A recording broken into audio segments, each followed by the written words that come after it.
All right, it is 5 o'clock, so I'm going to go ahead and call the January 6, 2020 Land Use Transportation Committee to order. And with that, I'm going to begin with public comment. Rebecca, do we have any public comment? Oh, we do have one. All right.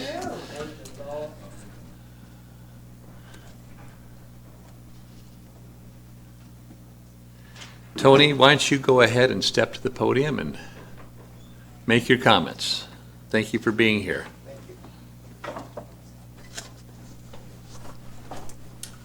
Good afternoon. I'm here today to speak about Agenda Item H, about the Keep the Change signs regarding panhandling in the City of Federal Way. My name is Tony Pagliacco. I've lived in Federal Way for a number of years here, and this concerns me greatly because when looking at the subject at hand, I look at different cities. I look at Fresno, Scottsdale, Newport Beach, Beverly Hills. These are all cities that have signs exactly like this. In fact, I've taken a picture of the one in Beverly Hills to bring back here. These are all cities that I think we would be okay being known in the same category with. So when we talk about that it lowers the value, I think it does the opposite, actually. I think these signs increase the value and shows the public and the community that the city actually cares about the safety of people. Over the last couple of years, I've met with a number of panhandlers. I've recorded interviews with them. I've posted them on YouTube, and I've talked about, finding out the truth about who needs help and who doesn't want help. Some of the information that I saw and recorded was absolutely eye-opening, knowing that there's a group of people that are hurting the people who actually need the help.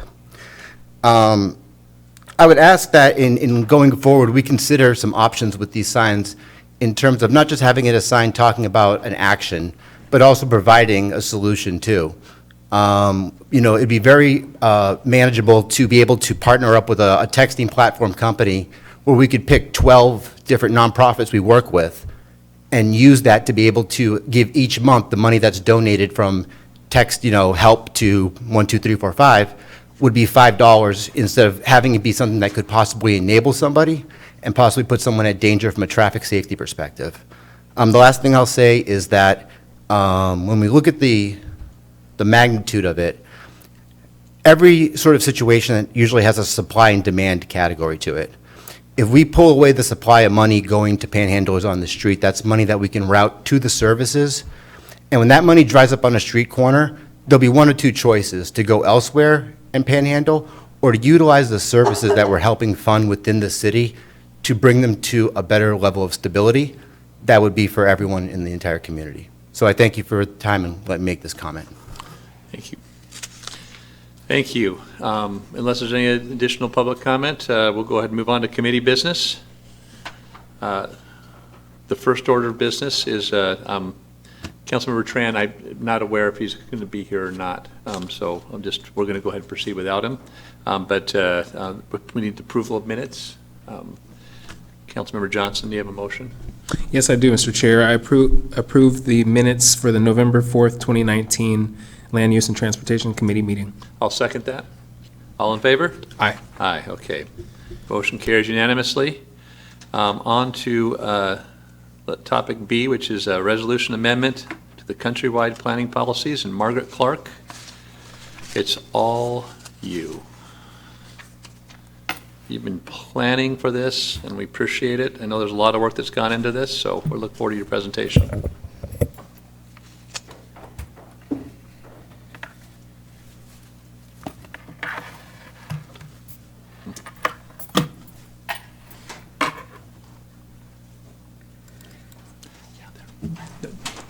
Juan may come, so yeah.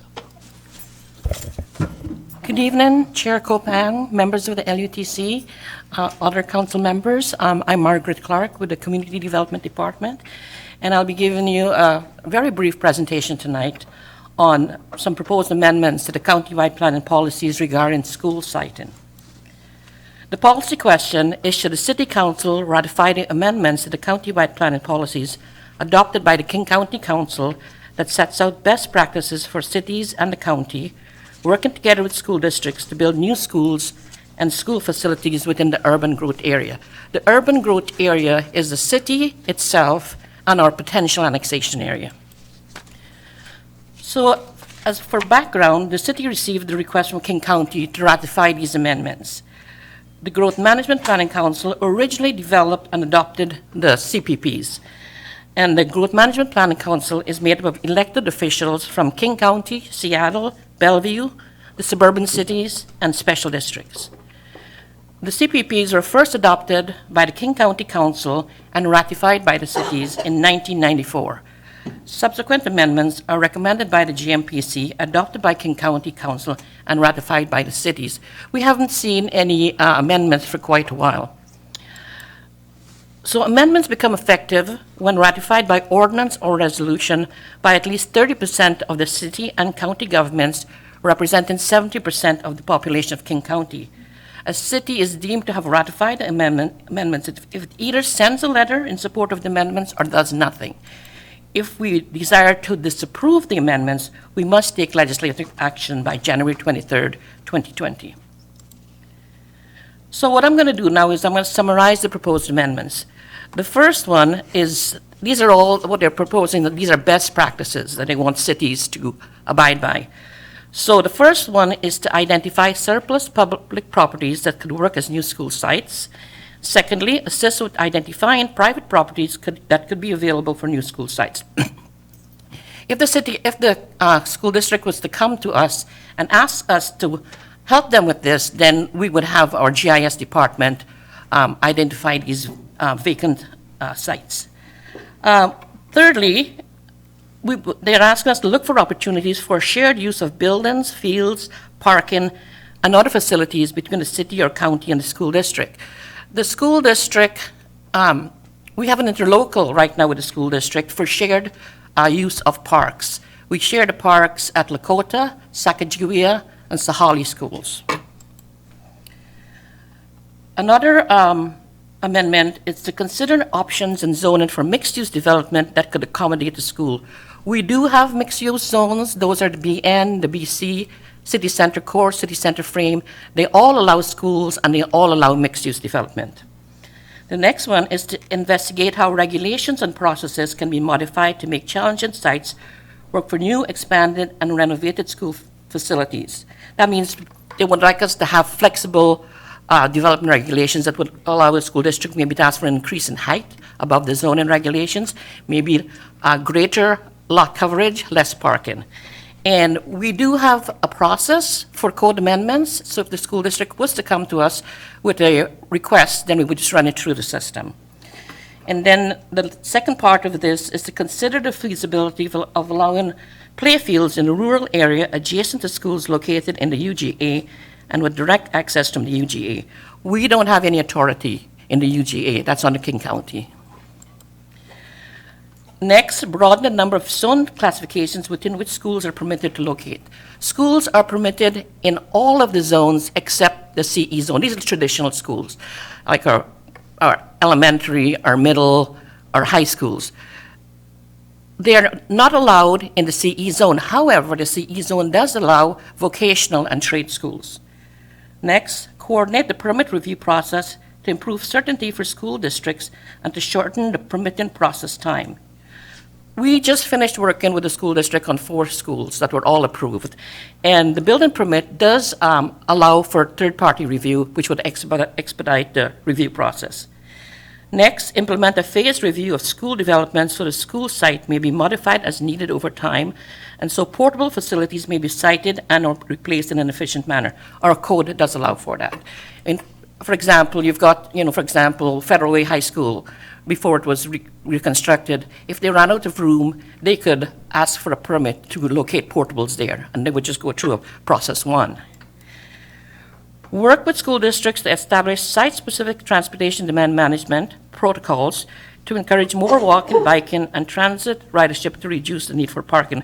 We don't actually have any TDM protocols, but we do address that through our permitting process through the Public Works Department.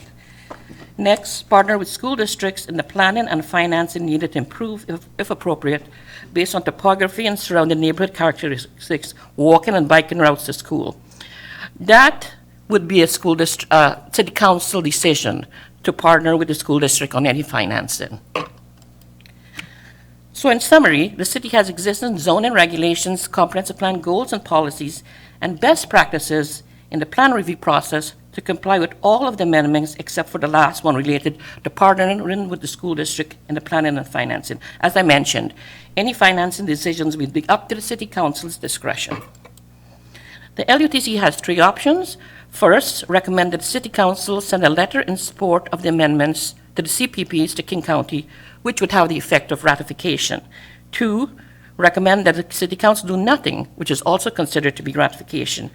And lastly, recommend that the city council adopt a resolution opposing the amendments to the CPPs. The mayor's recommendation is that the LUTC forward a recommendation of approval to the full council of the proposed amendments. And with that, I'm happy to answer any questions you may have. Councilmember Johnson, any questions? Thank you, Margaret, for the presentation. Just out of curiosity, does this include a review of housing in conjunction with the CPP process? Like if we send the letter, are they going to ask us for recommendations as far as what they look actually into, or is it kind of set? I suppose we could approach the GMPC and ask them to amend the housing section. There's different sections in the CPPs. If you go online and Google King County countywide planning policies, there's a section like on environment and on housing, and so we could send a request. We've never done it in the past, but. So the letter could just include like a request of, please review certain areas along, or is it just their I would do approval? it in a separate letter. Okay. Yeah. Okay. You know, this would be just city council ratifies the amendments, and Okay. then, we could send a different letter. Thank you. All right. Any other questions? Yeah, go ahead. Thank you.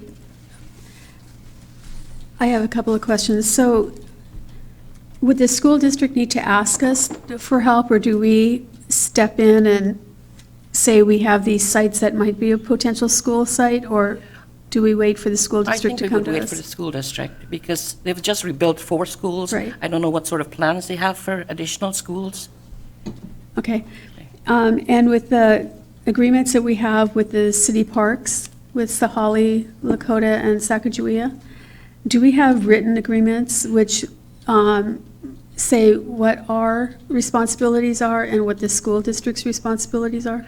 I believe we do. I could check, I could look into it with the Parks I can Department. speak to that specifically with Okay. Sahali, we do, Okay. but we do not with Sacagawea. About 6 years ago, in the Parks Committee, we did ask that we get written agreements so that we knew exactly what our responsibilities were in the school districts. And I would highly recommend that for each of the parks. I know that's not yours, but I'm just going No, to it's- say it again. It's yeah. actually not germane to this, Yeah. what we're actually working on right now. Right. But thank you, Deputy Mayor. Councilmember Postmark, I was the first to say that from the dais. Oh, my goodness. We're going to give you a gold star. Oh, I'll take one, sure. So I see the GMDC, Growth Management Planning Council, met in last May to look at this whole issue, but my question is, have they actually identified, they haven't identified properties in the urban growth area that they want for a school? The schools have not identified properties. No, all this is It's- the county basically putting in procedures or policy In in case they do. place so that if the school district and the city can work together under a framework to identify new school sites. So then my next question is this something that they do every couple of years? Are you aware of that, or? I think this is actually something that Something hasn't new. happened in a while, but Margaret, you can speak to that. Yeah, I believe that the last time we did, that we brought this to you was in 2013. I'd have to double check, but this is not the first time that this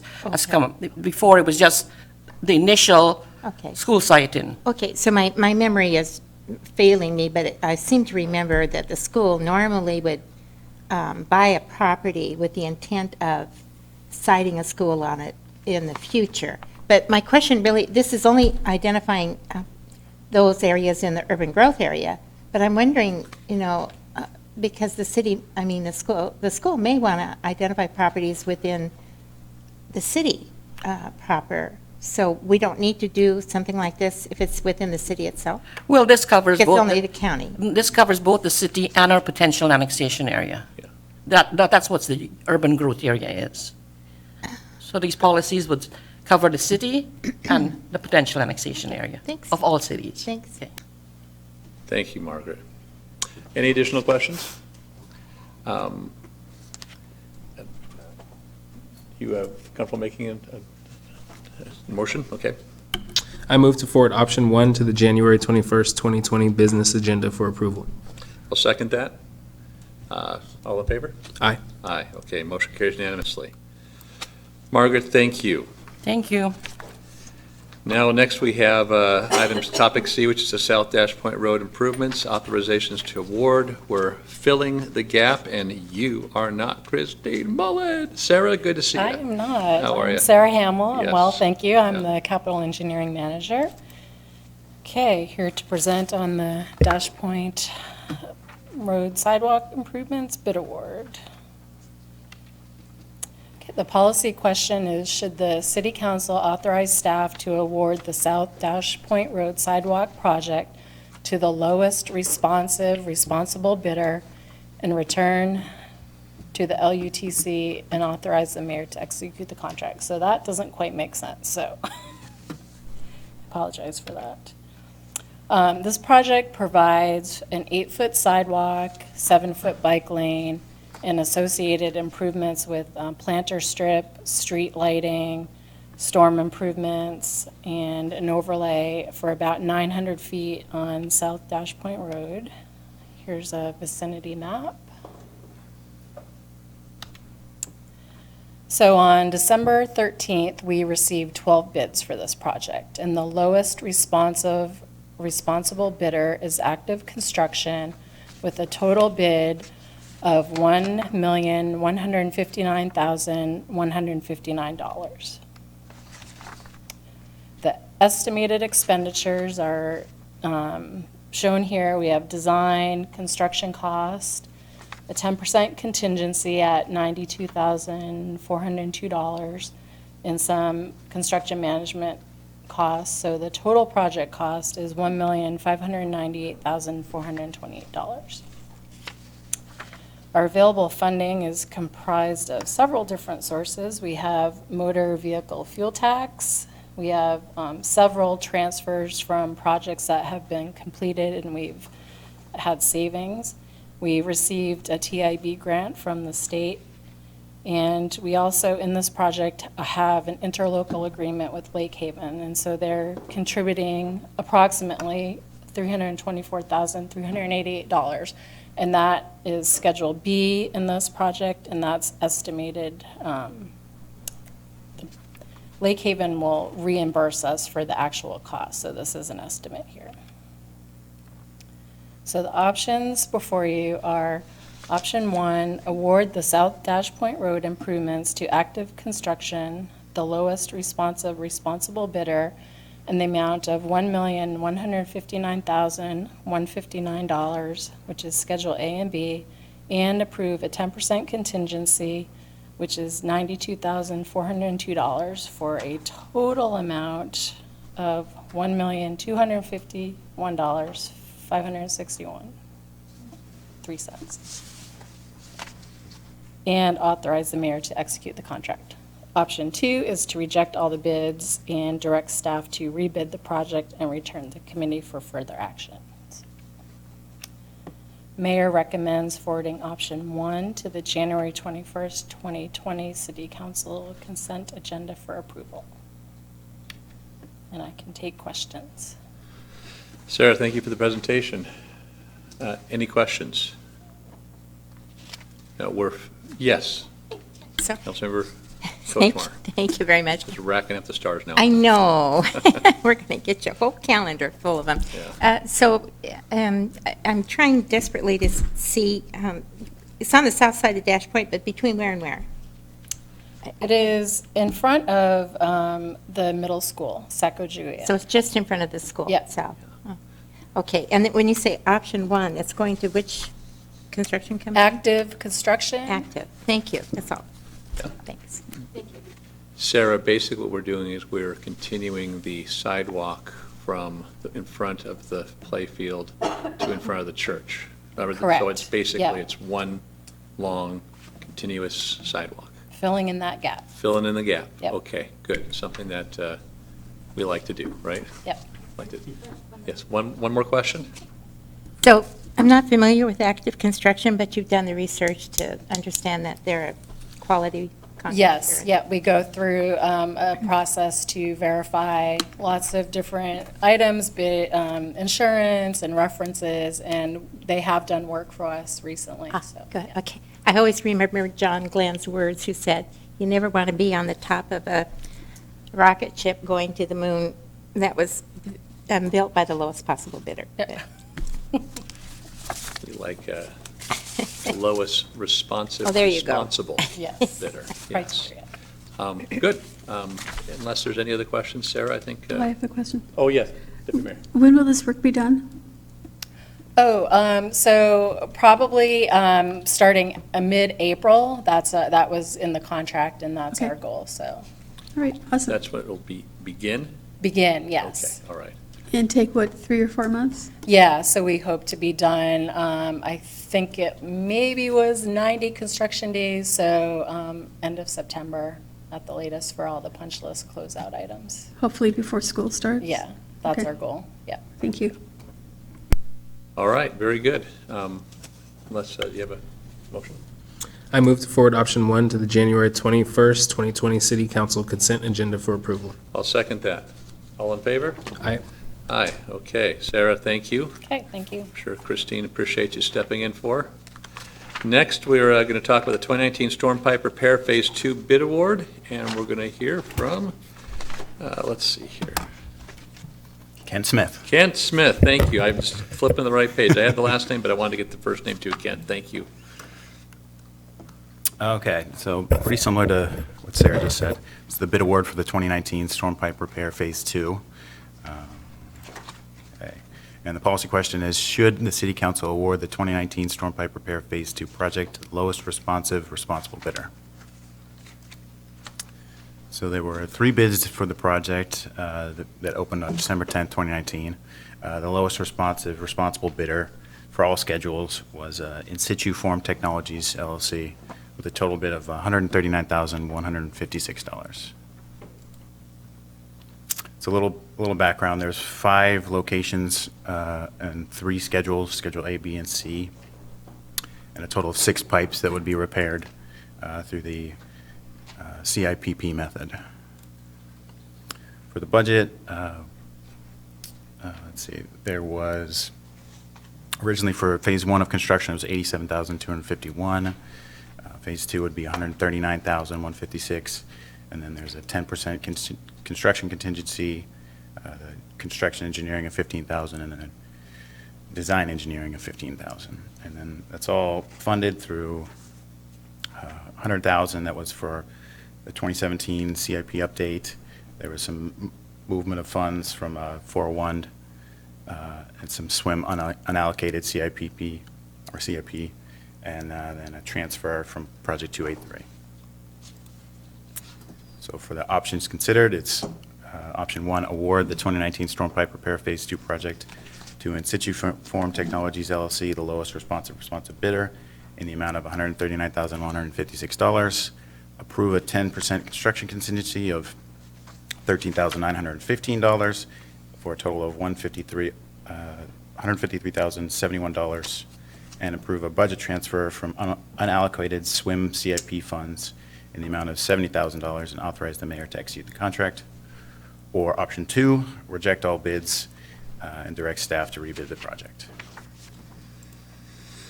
The mayor recommends forwarding option 1 to the January 21st, 2020 City Council consent agenda. Kent, thank you for the presentation. Any questions? I live in Marine Hills and got to see us do the initial run with this methodology. And Right. can speak to the fact that it was pretty, it was not disruptive at all to the community, other than the fact that there was a truck there and there was a little bit of noise and a little bit of smell at one point or other, but nothing. Yeah. I think it's it's a great solution, and certainly beats tearing up streets with backhoes to put in pipes that are going to fail again in 50 years. So, Right. yeah, all right, so good. I agree, where I used to work, Yeah. because Yeah. I'm very familiar with Yeah. In situ farm. Yes. And it's pretty cool, because it's really just coating the inside of the Yep. pipe with this Yeah, substance that, yeah. It's a fiberglass Uh-huh. resin and, Yeah. yeah, great stuff. So good. Any questions? Hearing none? A motion? You're the motion manager. I know. It's weird saying 2020 as well. Yeah. I move to forward option 1 to the January 21st, 2020 consent agenda for approval. All right, I'll second that. All in favor? Aye. Aye, okay, motion carries unanimously. Kent, you made it? Thanks. Yeah, absolutely. We'll see you again, I'm sure. Sounds good. All right, great. Okay, next, we have Jason Kennedy, going to talk about the industrial park parking restrictions and tow-away zone signing.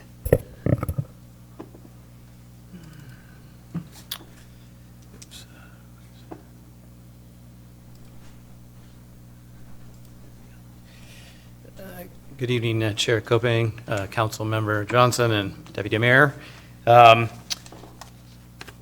Here to talk about the industrial parking restriction and tow-away zone signs along within the area of south of South 336 and east of 16th South, west of I-5 and north of South 348th. And I'll have a map to show a little bit more of that, so you don't have to remember that exactly. So the policy question at hand is, should the council authorize the installation of these parking restriction and tow-away zone signs along South 341st Place, 18th Place South, and 21st Avenue South? And here is a little bit easier way to show the actual area under consideration. The larger map with the red bound box is showing the specific streets that I just referred to. Just sit there, Juan's not coming. So a little background.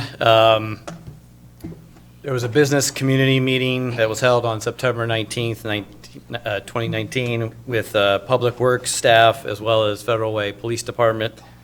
The main concerns that were addressed or brought up at that meeting were the high volumes of vehicles that pass through there, including the commercial vehicles that restrict sight distance at driveways that are parking there, as well as an increased delay in traffic through the area because of this restricted road space due to a lot of things such as the double parking, which also blocks mailboxes and other assets that need have clearance. Following that meeting, a letter and a voting ballot was mailed to the area property owners on November 19th. And I can give you the exact number on that. That was 76 total ballots went out. So the proposal at hand in the ballot was option 1, which includes the parking restriction and tow-away zone signs. And this map shows kind of the legend kind of describes where those specific signs and zones would be included. So the red includes no parking and tow-away zone, which is on the south side of 341st.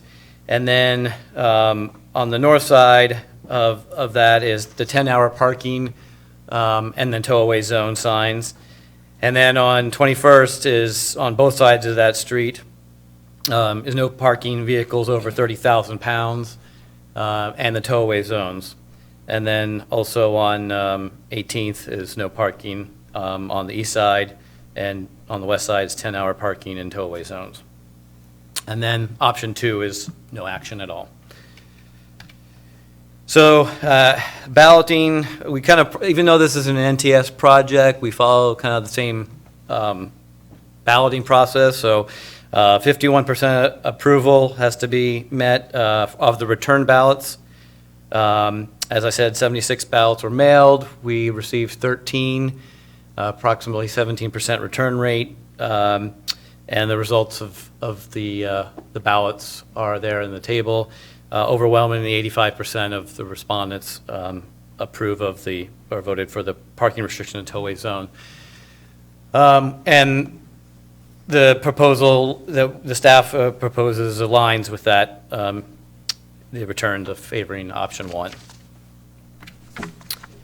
Just a couple things to consider from a budget standpoint, mostly because this is not an NTS project. It's not it doesn't qualify for NTS funding, which is in the budget for PW. But it's something that the Public Works may have an opportunity to fund in the 2021 operational budget. It kind of depends on the availability of the unprogrammed operational funds after everything else is taken care of, I guess, if you will. We did come up with an estimate just to give the council and LUTC an idea of what we're guessing. About $11,000. That includes staff time, King County's time, fabricating and installing the signs, plus staff time to review and plan, and of course work with Federal Way Police as well to help with enforcement, that sort of thing. So again, the options are up for consideration. Is authorize the installation of these signs along South 341st Place, 18th Place South, and 21st Avenue South, or to do not authorize the installation of these signs.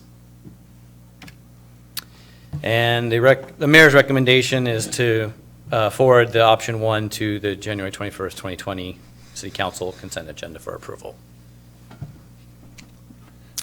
That's it. Jason, thank you for the presentation. Councilmember Johnson, any questions? Just quickly, Jason, as soon as the signs are delivered and we basically install them, are they effective immediately? Or is there like a period of time where businesses are informed or anything like that? No, as soon as the signs are up on the public, in public, then they're enforceable by, from police. So yes, they're ready to go. Okay. I was just wondering, just due to it seems like a smaller percentage of ballot return, and so I'm not sure how many of the businesses are informed of the process, but other than that, it seems like it makes sense for the area. Deputy Mayor Honda. Thank you. Well, I'm very excited about this. I've been talking to businesses over there for over a year about this parking issue. Were ballots given to the homeowners that live behind, I don't know which road it is. There's some people that live up by where the Tool Library is in Masonic Lodge. Were ballots given to those folks? So all of any property that fronts any of the streets that were mentioned were sent ballots. So if there was, I don't recall off the top of my head, I have to go back and look at the exact address and the mapping, how that played out. But if there was a property that was fronting that any of those roads, those property owners were sent ballots. So, Looking at the map, I don't think the. I off the top of my head, I would say no. They're all commercial. Okay. But I can double check. well, they were having issues with especially semi-trucks parking for long periods of time, blocking their mailboxes and their driveways. I believe it's most of that, the road I'm talking about is gravel. And Are you talking about 340th? it could be 340th. So that's a private road. So that is also, something of consideration as well. So my questions are, I have several actually. Right now, if you were to drive that road tomorrow morning, sometime tomorrow, there's cars on every side of the road, a lot of cars. Semi-trucks park along, I think it's 18th, and they stay there most of the weekend. And I'm wondering where these cars, if they're only going to be able to park on one side of the street, where they're going to go. Because these homeowners, I certainly don't want the homeowners to be burdened by having either semi-trucks or cars parked along their private road.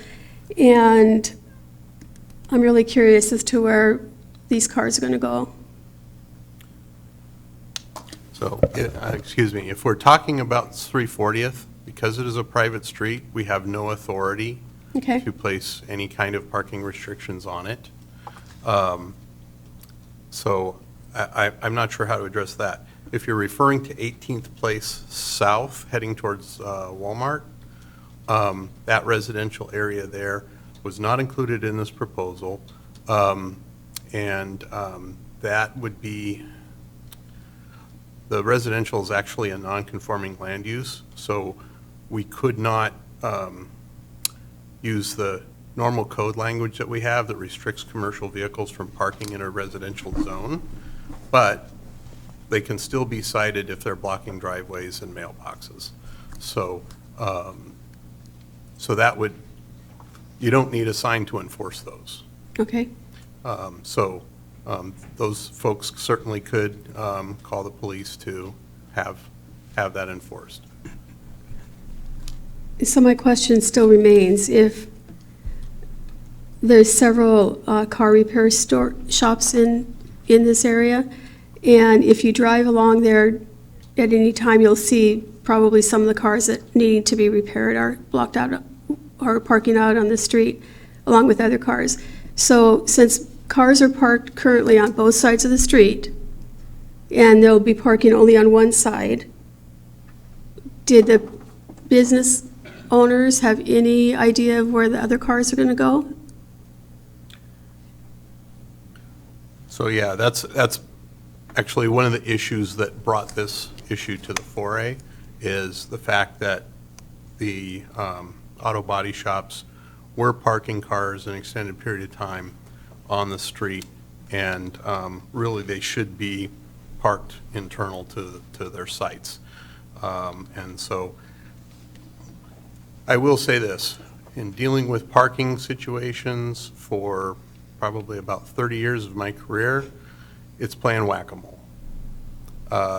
You know, we'll put a restriction in one place, and yes, there will be a spillover effect.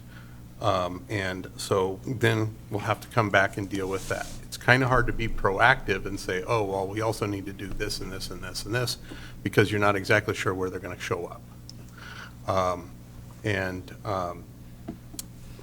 So, you know, this may be phase one. Okay, And so we'll just have to see how that shakes out. But, yeah, essentially, those body shops basically heard from their neighbors that we're tired of putting up with this stuff. And so they're going to have to figure their own solutions out. okay, I think it's a great idea. I'm just curious as to where all of these cars are going to be that are there every single day. And the semi-trucks that park along, especially during the weekends, and just stay. So, yeah, any vehicle that's left for more than 24 hours can be considered abandoned, but the way that process works is the police will tag it, and then they'll come back 24 hours later. If they're still there, then they can have it towed. So then essentially, if they fully ride out the process, they could be there for 48 hours. So they could be there the whole weekend. They could. And so unless we wanted to go above and beyond the state law on what constitutes an abandoned vehicle. And that's why part of the issue is, you know, having the tow-away zones in the first place is to try and tighten down that supply and make sure that, you know, they're aware that we're serious. Okay, I think it's great. I hope it works, and I'm sure there'll have to be some more modifications as we go along. Indeed. But good job, and thank you. Yeah, Rick or Jason, the question I have is with the parking restriction being on the east side and the south side of the street, in fact, that no parking is allowed, is that because there's a safety concern right now with having parking on both sides, which is the current practice now? Yes, Okay. and the side of the street that was chosen is for the no parking is based on, you know, how many access points are on that side of the street, which are more, because, you know, you get more bang for your buck by having the parking on the other side. Right. Okay. No, I agree with that. I think that's good, but I also think that public safety is something that we need to consider as well. And Yeah. I think we have basically a proliferation of parking that's made what should be a 2-lane road into a 1.5-lane road, which can have issues, so. All right, is there any additional questions? Real quick. Councilor Grossmark. So, Jason, who has the contract for the tow-away, for the tow? The police department does. So the police themselves tow the vehicle? Yes, yes. No, the police Well, department not maintain, themselves, but- the They police have a department contract with the maintains tow that company. contract with multiple tow companies, Oh, thanks. not Public Works. Councilmember Moore. Thank you so much, Chair. What's, also kind of reviewing the packet here as well, what's the timeline looking like for this? Well, King County would like to get these signs up quickly as possible before we do some, they have to do a lot of things called, nighttime inspections and other things that take up their time as we get closer to the spring. So it'll be as soon as they can.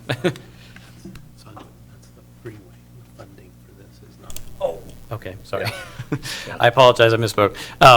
Sorry, I guess it's dependent on the funding, right, in terms of the actual being able to pay for these things, in the first place. But once funding is established, then it should be a fairly quick turnaround. These signs are not, they're not very big and they're fairly easy to fabricate, but the funding has to take place first. Got ahead of myself. Thank you, Jason. Another question. One more question? Sure. So in front of Eleanor's, which will be no semi-parking, the yellow, currently, so I drive back there probably twice a week just to check out where the semis are parked, and and I haven't seen for the last couple of months semis parked by Eleanor's, so whatever someone is doing is obviously working over there. What has been done to, I know that there was some discussion of talking to the semi-trucks that were parking there and staying there for a while, several days. Has anything been done, or semis just decided to move somewhere else? Do you know? Because it's working right now. I mean, it's good now. Yeah, I mean, we obviously, Public Works has talked with the police, in this whole process, so I how much they've been doing any kind of enforcement, I don't know exactly, but we're not aware of anything specific that, has taken Okay. place to get them to currently not be parking there. But this will obviously help Right. reinforce that our desire to not have them parking there. Okay, thank you. All right. Do you have a motion? Mr. Chair, I move to forward option 1 to the January 21st, 2020 consent agenda for approval. I'll second that. All in favor? Aye. Aye. Okay, motion carries unanimously. All right, Jason, thank you. And Rick, thank you for your assistance as well. Let's see, on to item F, which is the Ridge right-of-way dedication. And EJ, I understand you're going to be providing us with information only? Correct. There's no action on this? Correct. And if the chair's okay with it, I'm just going to do it from here instead of going Yes, up there. that's fine. There's no presentation. So this is just an update since council members have been involved with this over the last several years, more individually, not council as a body. The dedication of roadways is something that's handled administratively through Public Works. So anytime a plat comes in or a development, be that commercial, be it residential, and they build roads to public standards that get dedicated to the city, there's an administrative process that occurs that they actually transfer the roads to the city through statutory warranty deeds. The Ridge approached the city originally in 2009, and then again in 2012, and then again in 2015. And we've been working with them somewhat off and on as their boards have changed over the years to get to a point where they can dedicate the remaining private roads within the Ridge to the city. About half of the roads in the Ridge, or 2/3 of the roads in the Ridge currently are public, and the remainder are private. So we have been working through that, and the last week of 2019, we signed all the documents for them to actually transfer the roads. So this is, again, just an information update to council since council members have been involved, and we want to make you aware of what's been going on with it. So they executed both a statutory warranty deed to convey the roads to the city as well as a dedication agreement. So the dedication agreement, one of the requirements within city code for us to be able to accept streets is they have to meet existing current public standards. So as if the city were to build the road today. So there are portions of the streets out there that do not. So the dedication agreement covers them funding the overlay schedule, I believe it's letter F, if I remember correctly, that council previously approved to bring those roads up. So they had approached a couple of contractors, either couldn't get responsive bids or couldn't get the contractors to give them a bid at all, based on the size of the neighborhood and you know, the scope of work that they needed. So they had asked the city to do that work at their cost. So that's effectively what the dedication agreement covers. So they paid the city approximately $550,000 to complete that schedule as part of the 2020 overlay program. So all that was executed, like I said, in the last week of the year. And this is just a update to council, so council members are aware of what's going on. Very That's good. it. Deputy Mayor Honda. Thank you. Just to be transparent, I live in the Ridge. And would there be any further financial obligations from the Ridge to the city for these roads? No. Okay, thank you. All right. Any additional questions? Director Walsh, you're off the hook. That was easy. Thanks, EJ. All right, on to item G and H. Bill Vadino, we Greetings. thank you for being here. I know that reversed you're my not feeling presentation. particularly well. If you want to go in a different order. No, we can start with airport issues. Okay, sounds good.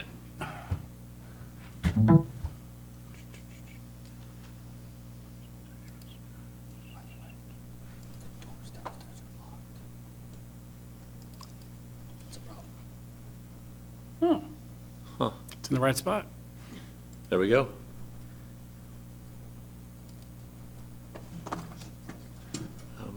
Did you let? So every month, and thank you, Chair Kopang, Deputy Mayor, Councilmember Johnson. Good to see you, Councilmember Moore. Welcome, Councilmember Kochmar. Every month, we do this update of issues, and we try to keep it as brief and erudite as possible. First item up is, oops. Sorry about that. It's okay. First item is today, on the first Monday of the month, we have a meeting with the Department of Commerce as they're working on their study, which the legislature funded, and we're in the home stretch. And what's happening is we'll have a draft within a month. It'll be shared with us and the other 5 cities that invested in it, as well as the Commerce Department and some of the legislators. We're hoping that some of what this will inform us on will be able to help with some action in the state legislature. But basically, they're basically trying to establish a baseline of what the impact is of the airport. And so there's been data collection on pretty much everything that's existed, but what it needs to do is say, here's all the studies that need to happen, because there is a dearth of things that still need to be analyzed. While we know now, because of the UW study, there are ultrafine issues, we don't know if they're hurting us yet, for instance. There's a situation where now it's being discovered that all those packages I told you about for noise that have failed in the other communities, well, apparently there's a mold issue there too that's been discovered. And so was that because of the packages? Is that because of the way they implement it? And when Federal Way becomes eligible for those packages, will we be running into the same kind of situation? So we'll have a path forward.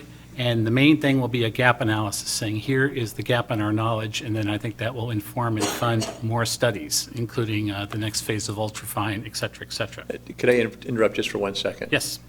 You stated when, on when We should have Federal Way is we should have a eligible. draft in a month. Okay, but I think it is correct, though, it's an if at this point. It's not been settled. They're That pretty there'll- certain. that There'll be an aircraft noise package for homeowners. Oh, no, I'm sorry. Yeah. Part of the study is analyzing the 3 miles from the airport that Yeah. has packages that have failed.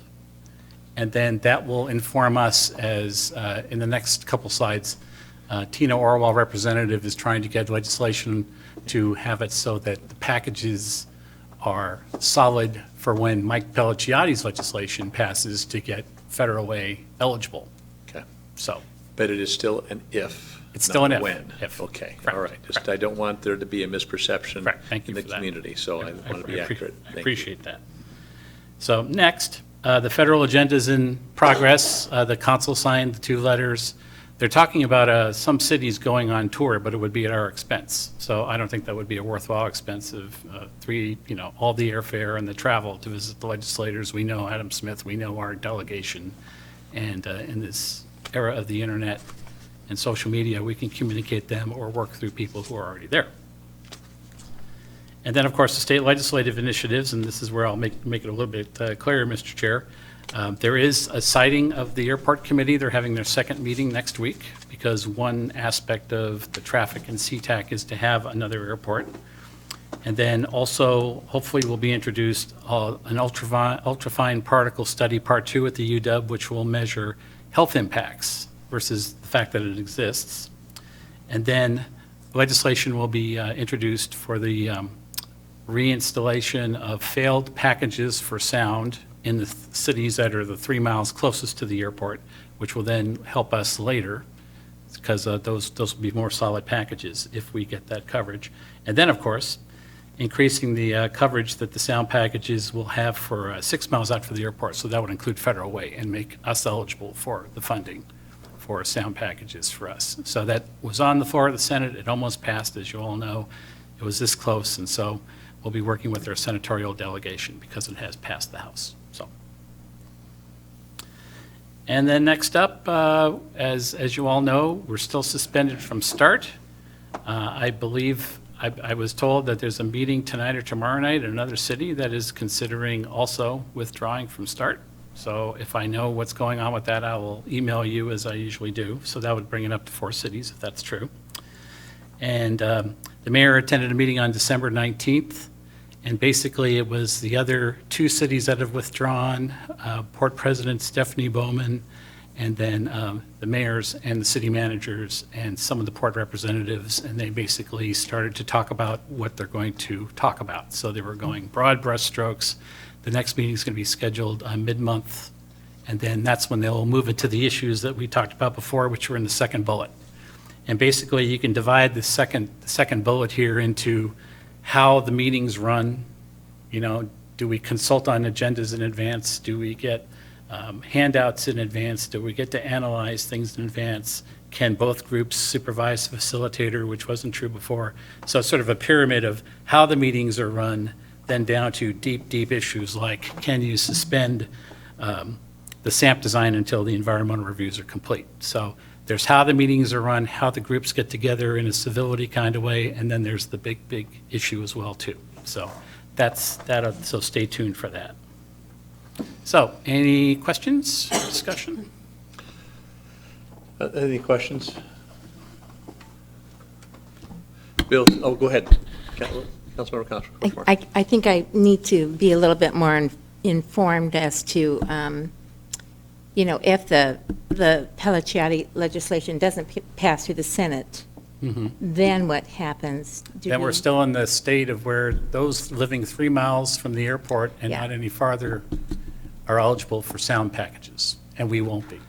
And we won't be involved in the particulate study or anything else? Oh, no, we'll be involved with the study. This is just the matter of Just the packages. the packages to help homeowners to mitigate the sound. One other suggestion is this. Sure. Because I did work on this for 10 years. Can't tell you how many Excruciating. meetings I went to for 10 years. And so one of the things that the airport communities want is to have us all stay together, to present a united front. Exactly. And so when you say, gee, you don't need to go with them to lobby in D.C., I would disagree with that respectfully, because those 2 senators that we have, Cantwell and Murray, have all of the cities, all over the entire state. And where you have value, where you are able to make an impact, is when you are the squeaky wheel, when you are at them and saying, we need this, and you have strength in numbers. And so I would like to take a look at that if they do some lobbying. because I know how valuable, how much they want us to be part of what they're doing, simply because of the numbers that we have here. And you know, when that airport continues to grow, which they are, we are going to be more impacted here. And some parts of our area, of our city, are already, I mean, I've had calls for years from people saying, Linda, I got knocked out of bed at 2:30 in the morning again by that, you know, that cargo ship heading off to Asia. Yeah. So I would really just like to revisit that whole Well, issue. as we get closer and there's more plans made and it's more solid, it's a matter of discussion. I'm just sort of giving you my opinion of, Thanks. I'm trying to be a millennial, I guess. So, but no, thanks for that.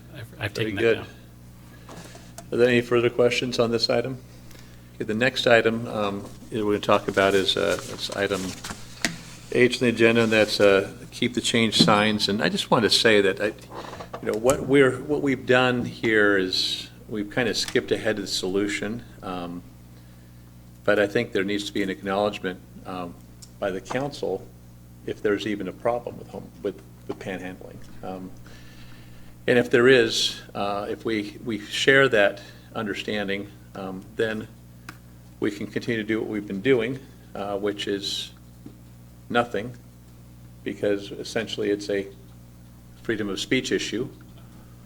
Or we can look at some proactive measure that still respects the rights of those panhandling to demonstrate their freedom of speech, while also presenting the people that are giving money to those panhandlers with an understanding of the options that they potentially could have to help that community.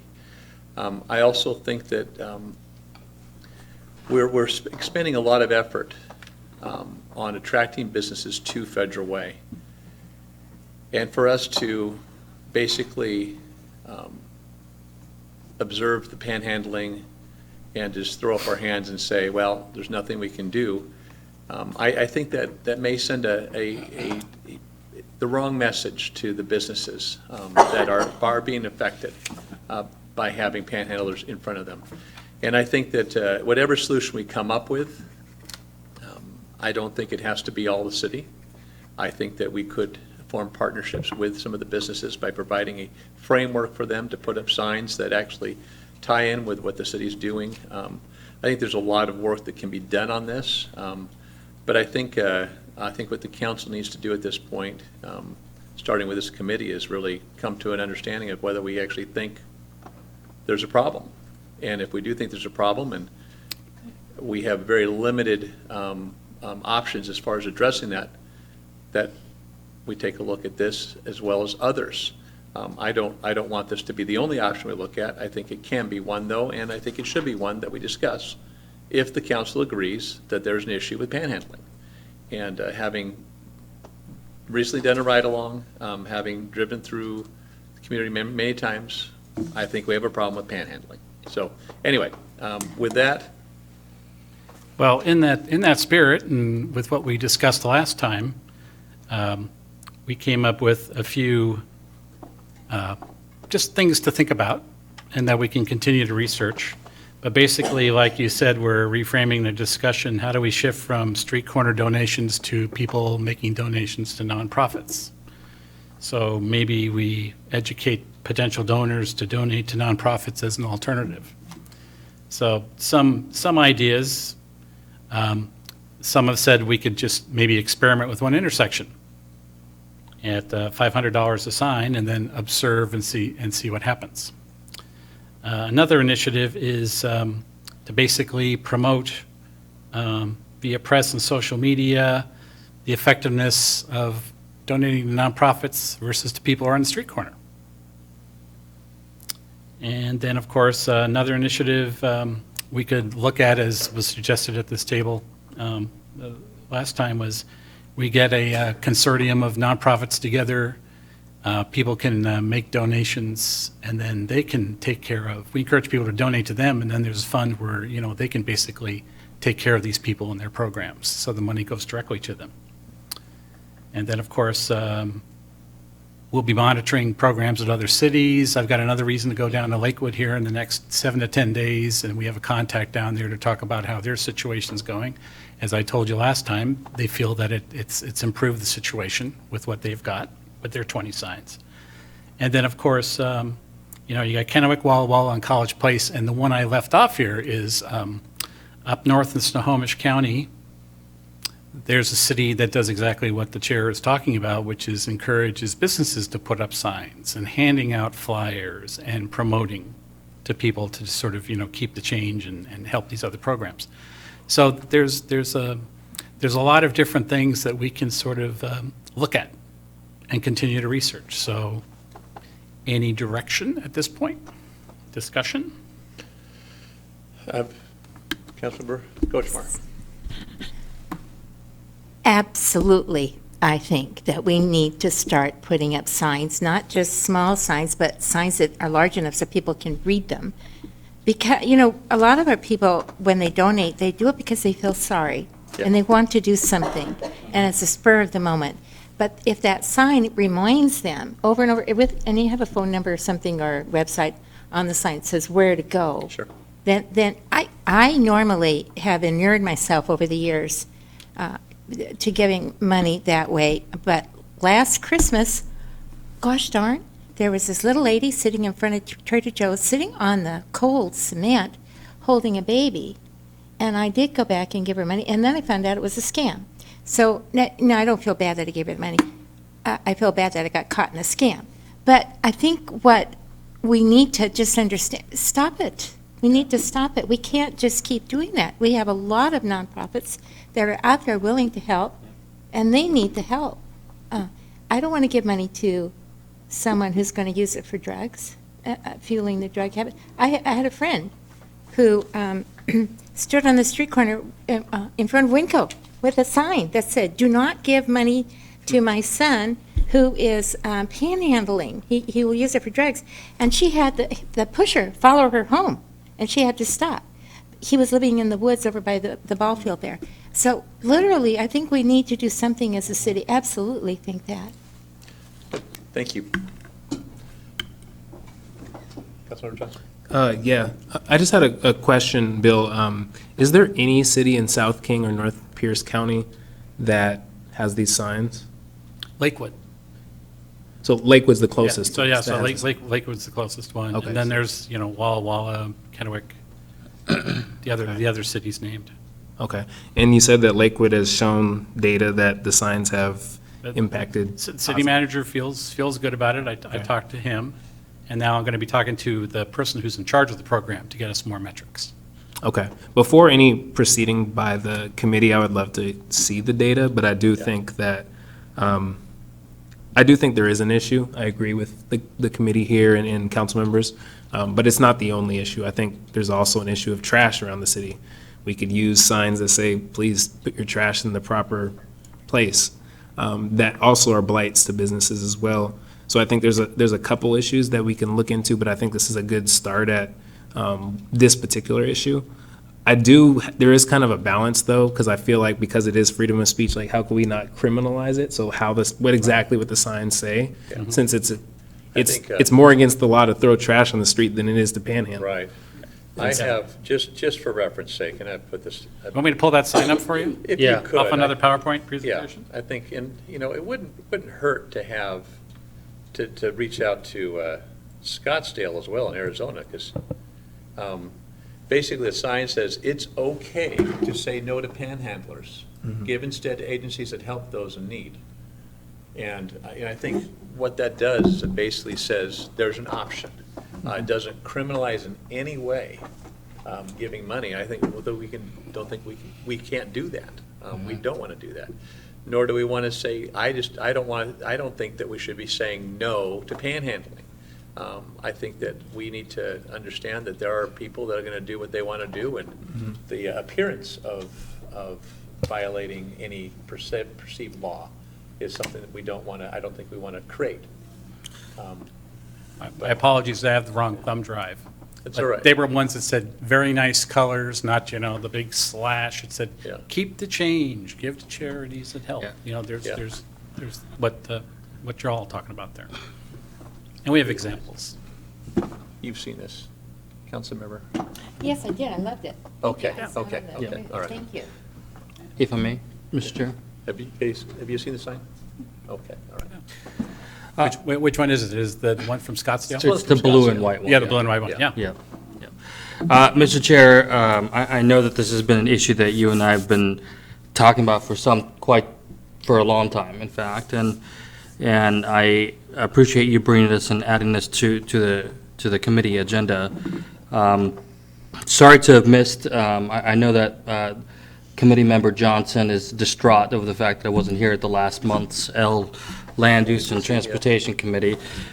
Wish the camera can go on him so people can see how distraught he was. But anyways, moving forward, I was sorry to have missed that meeting because I think there was a lot of good insight and a lot of good conversation that was had. And, you know, we can't criminalize this. And I think if we criminalize it, we again have a constitutional legality issues at hand. So that's out of the question. And we can't ban panhandling, so take that out of the equation. And Councilmember, is it still Councilmember-elect or Councilmember? No, she's a council member. Councilmember. Absolutely. Awesome. Okay, I guess tomorrow's the ceremonial swearing in. No, yeah, Full-fledged. As of January 1st, she is full-fledged. Full-fledged. And Councilmember Coachmar, almost said Copain. Coachmar, thank you. Thank you for what you just said, because I think the reality is I've been raised here in Federal Way, I've watched it over the years, and it's gotten worse. And for me, it's like, are we okay with it, or are we not okay with it? And I think we can be compassionate, and we can continue to offer support services like we have been. But we also need to look at it from this perspective and saying that this is just not healthy. I mean, it's popping everywhere. And it's not just from the business perspective, but I think it's also from the perspective of tourism, you know? I certainly hope that we don't become, and I think I'm a little over, I think this is a little too drastic, but I don't want this to become like a San Francisco or like a Seattle, where everywhere you're just starting to see everything of that nature pop up, and I don't want to see that. And I think we can be compassionate. I think we can also be creative in our freedom of speech, and we can encourage people to go to a website, whatever it be. We can encourage people to give through our nonprofits, because like Councilmember Coachmar just said, we have many amazing nonprofits that do the work to support homeless or low-income people. But we can't just let it continue to happen. I think people, our constituents are saying this is a problem. And just like Chair Copain said at the last meeting, it is our obligation to hear that, listen, and bring that forth, bring their voices to the forefront. And I think just in the last several hours, you know, I think people are starting to say, okay, finally, a council is starting to listen to us, you know. And I think it's really important that the public sees that their voice matters, that their frustration matters, because we're taking it and we're hearing it. I think that's the purpose of government, is to address problems and to not have solutions and to turn our backs on this and let it continue to get worse, I think is extremely irresponsible. And so, those are just my 2 cents. I would urge, I certainly have no vote in this committee, but I would urge for information to come back to the committee, the research, and at February's meeting, let's move this forward, and let's be a council that focuses on change and that focuses on solutions and focuses on hearing the public and acting on behalf of them on challenges that we're facing. Not just here, but quite frankly, everywhere. Thank you. All right. Deputy Mayor Honda. Thank you. Well, I'm glad Tim Johnson is here, because this question is something that he brought up, maybe 2 years ago at the Lodging Tax Committee meeting, where people were talking about wanting to put more signs up, Wayfarer signs. And I believe you said that, Yeah. Wayfinding signs. What did I You say? said Wayfair. Oh, Yeah, so it's a website. oh, no, I haven't ever bought anything from there, but I see their commercials. And you mentioned that The British version. there's a point where there's too many signs so that people don't read them. So I'm just wondering, this would be at least 20 more signs, probably bigger than some of the signs that we have. Do you have an opinion? Do you want to share it? You don't have to share it if you don't have an opinion, but I've thought about what you said at that meeting several times since this has come up. So, one of the concerns that we've had when we did the wayfinding signs for all of the tourism venues in the city was that one of the concerns was the analysis that is being done nationwide, and EJ can talk to this better than I can in terms of street signs. You just get so much thrown at you as a driver that many of these things you just miss, absolutely miss. And so the sense of redundancy when we did the wayfinding signs was that there were multiple signs, multiple facilities marked in advance of where you had to turn. Otherwise, if you just put one out there, there's a high probability you won't even see it. And I have a presentation I'll be making to all of you later in the year about the great sign code work that Linda, you did when you were initially on the council. It needs to be revised.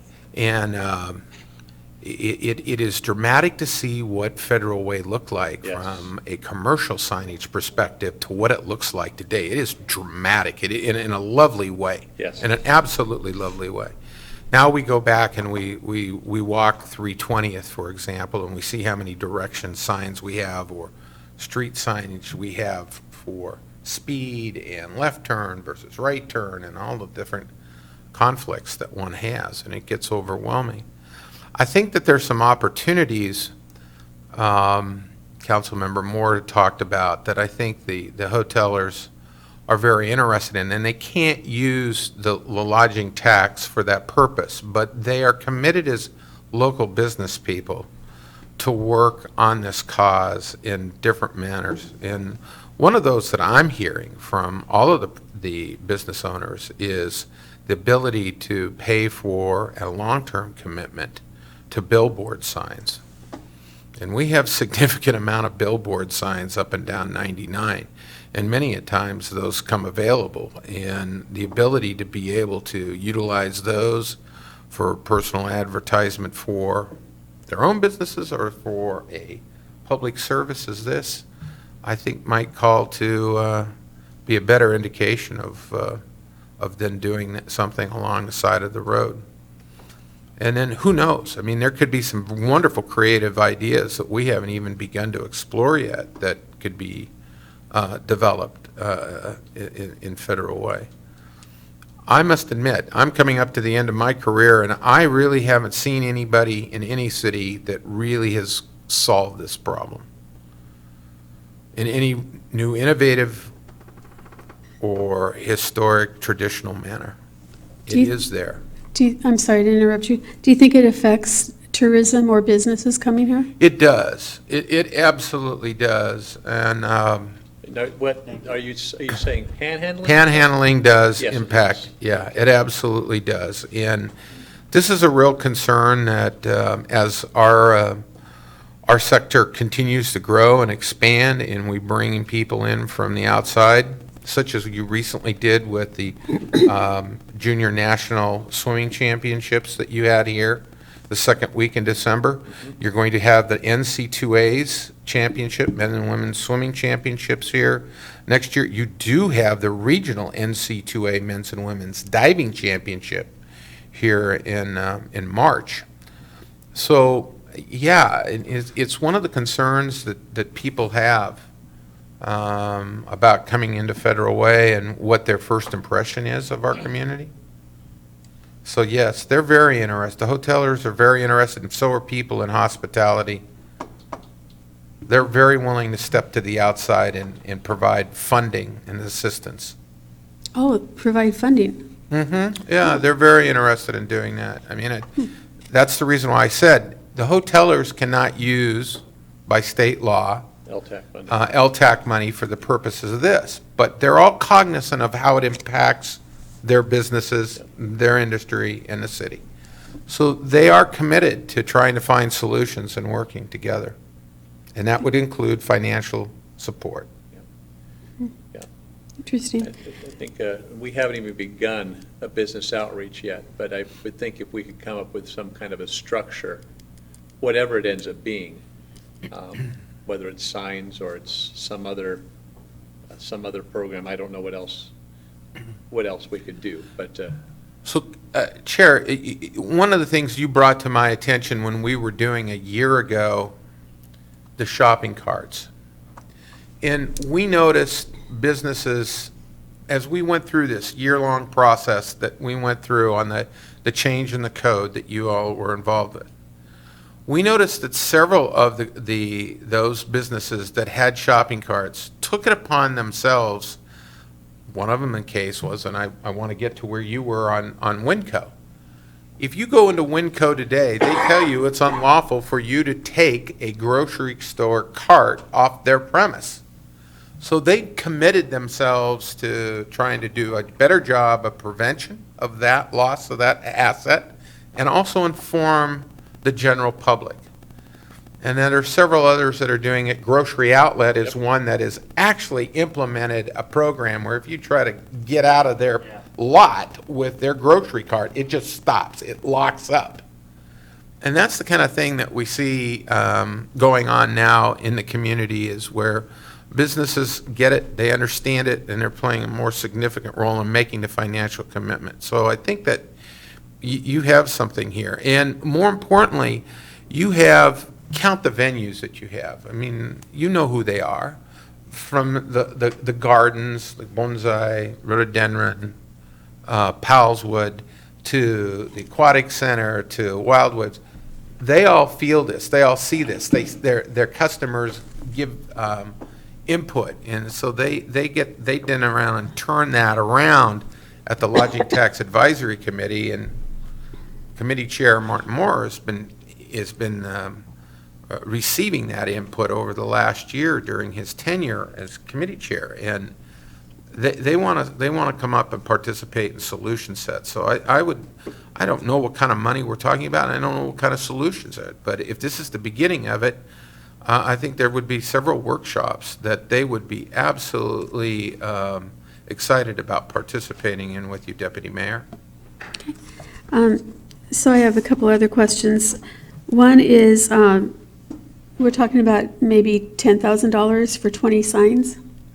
I don't think we're to the point now where we're talking about any funding Well, whatsoever. he was just asking the cost. Who was asking the cost? Yeah, oh yeah, that's, we talked about, we haven't even agreed that we want to Right, go with signs. right, but right. They would be $500 per sign, whether we start with 4 signs or we start with Well, that's what I'm. 20 signs, right, yeah, yeah. So I would need to know a couple more things. I'd like to know how much other cities who have these signs, how much they've raised to give to the local charities, if they keep track of it, where the funding would come from to purchase these signs and to have more ready to be installed when these are defaced or destroyed, which I've heard happens. Okay. And I would suggest that we not start with 20. I think we could start with a smaller amount and see what happens, see if it changes. I don't think it'll change many people's behavior myself. I think that people who want to give $1 or $2 to someone standing on the corner will still continue to do that, but it'll be interesting to see. So, but anyway, I'd like to know those two things, if at all possible. Sure. Yeah, we'll do a survey of the ones we've identified. Okay. Thanks, I appreciate it. Yeah. We've got some articles we can share with you too, but we'll glean out all that information and make a few calls. Thank you. Good. Well, I appreciate the council's interest in at least exploring this. So I never talk about my personal life. I try not to. usually because I end up crying, but I had a stepdaughter who recently passed away, homeless. 90% we're enabling them. You need to get them to their lot, whatever the bottom is, whatever that bottom is, you need them to get there quicker. You can't keep enabling them. You can't keep giving them the $20 to go get the fix. Or they'll keep coming back.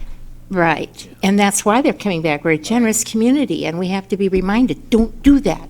So we really want to help the people. Okay, so I get really strong about, I would like to see the city take a hard line, mostly to help these people that need help, that want help.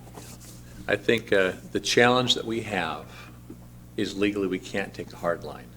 So the question is, do we take any line at all? Do we do anything? Well, And I think that's, to me, the option of doing nothing is far worse than the potential fallout from having some signs and having people think, oh, there's this homelessness problem here. I think people being homeless, or I'm sorry, panhandling, that people panhandling on the street is advertisement enough. The fact that we have a sign and there's no panhandling would mean that the signage worked, which wouldn't be a bad thing. We can take signs down. But the other thing is we can get help. We can get this, it could be a vehicle to get funding to organizations that are actually helping the panhandlers that need and want help, as opposed to those that are just doing it to make money. Yeah. And I'm certainly looking forward to February's meeting, and I suspect that the bill would come back for answers and whatnot. And my perception of what Councilor Kochmar was saying is that there's also a bigger picture to this. It's hard to not talk about just panhandling, but it's also homelessness. And my perception of your comment is we as a city need to take a hardline nose on addressing homelessness. And I think that's one of my perceptions of your comments. And I couldn't agree more, because I think we have a great plan to address homelessness in terms of people that want to get help. But what are we doing for people that just don't want to get the help and are just out in the streets for fun? That's something that we need to address. And I'm kind of veering off from topic, but, at the end of the day, Chair, we have a problem. And I think that was your original question. Can we agree that we have a problem? And my answer is yes. I think you heard it from Councilmember Kochmar. I think you heard it from Councilmember Johnson. And I'm not sure if I heard it from Deputy Mayor Hondo or not, if this is a problem or not. Now, that was your original question. Well, of course, it's a problem, Okay, good. Councilmember Moore. I'm just wanting to find not questioning that. concrete data to show that these signs are going to And- make a difference. For clarity purposes, I'm not questioning whether or not you're asking questions or not. I'm just going back to the original question, which is, do we have a problem or do we not? That's all, so. All right. Okay. At this point, I think you have some direction from both the committee and from the council members in attendance here. I'll be back. I appreciate your work on this bill, and I think the good news is everybody's back from vacation now, That's right. so we can actually get. So we're going to bring you a holiday some present answers. today, but timing Yeah. didn't quite work out. Yeah, now, and just to be clear, did you include Scottsdale in that list?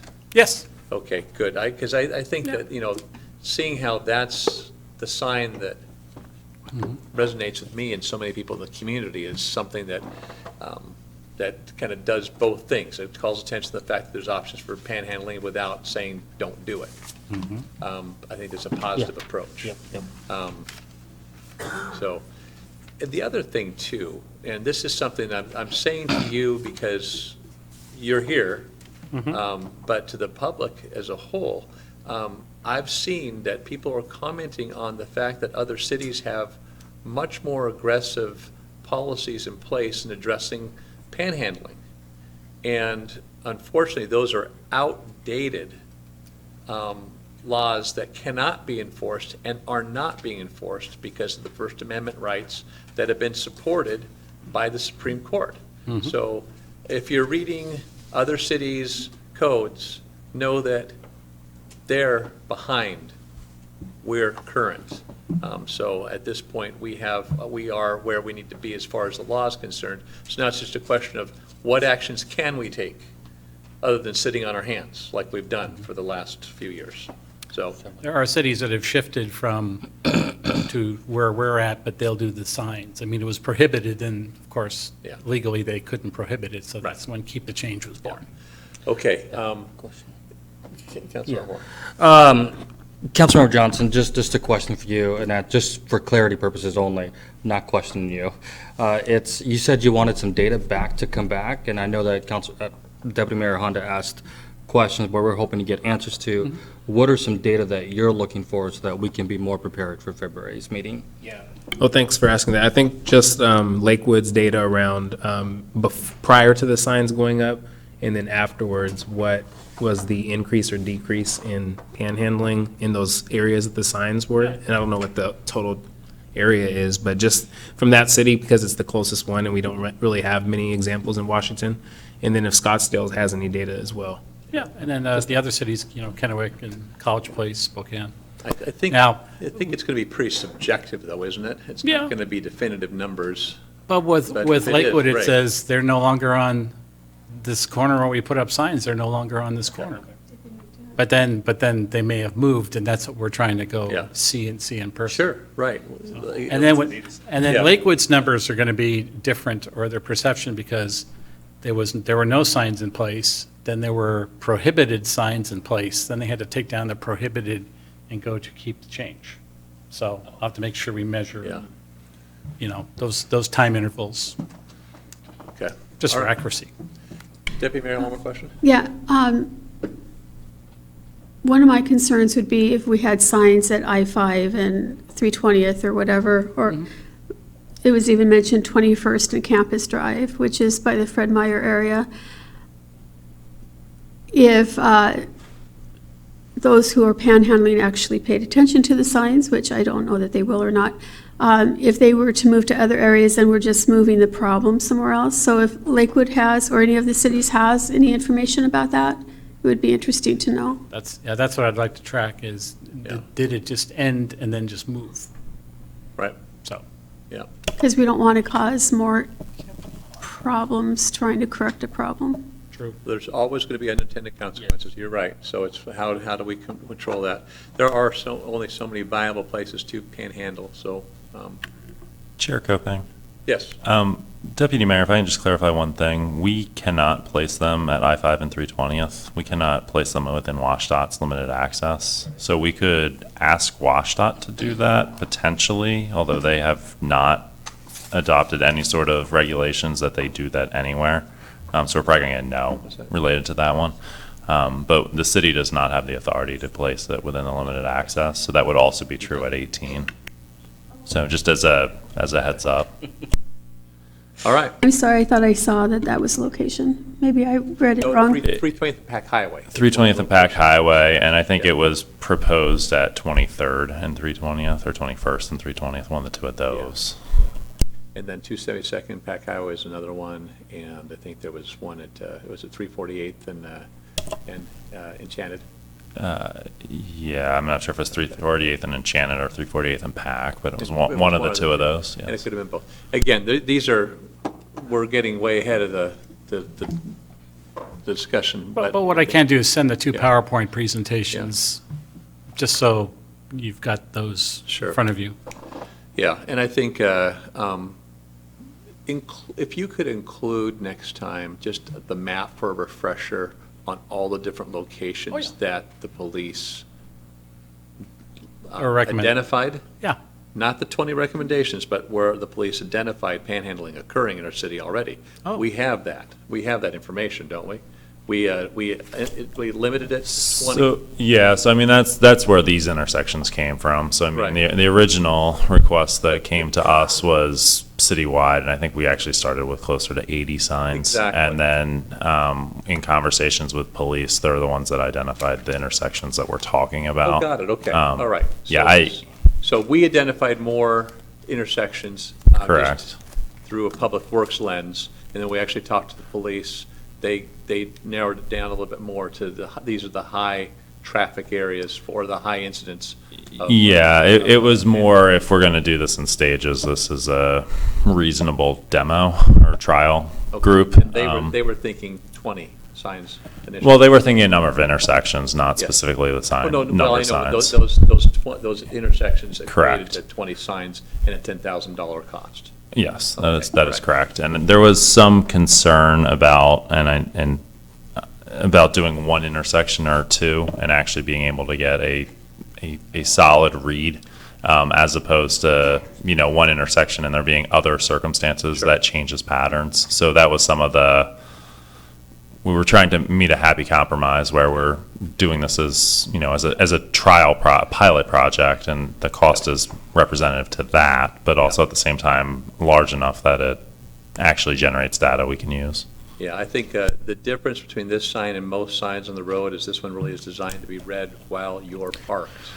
Correct, and that's the one comment I was going to say to Tim's presentation is he is 100% right. So there is studies out of AASHTO, there are studies out of Federal Highways, there are studies out of a couple other organizations, and the technical term is sign fatigue. Yep. And that is specific to when you're driving down the road, and the wayfinding signs, that is a huge concern, both of King County, and Rick Perez will jump on that bandwagon too, as will I.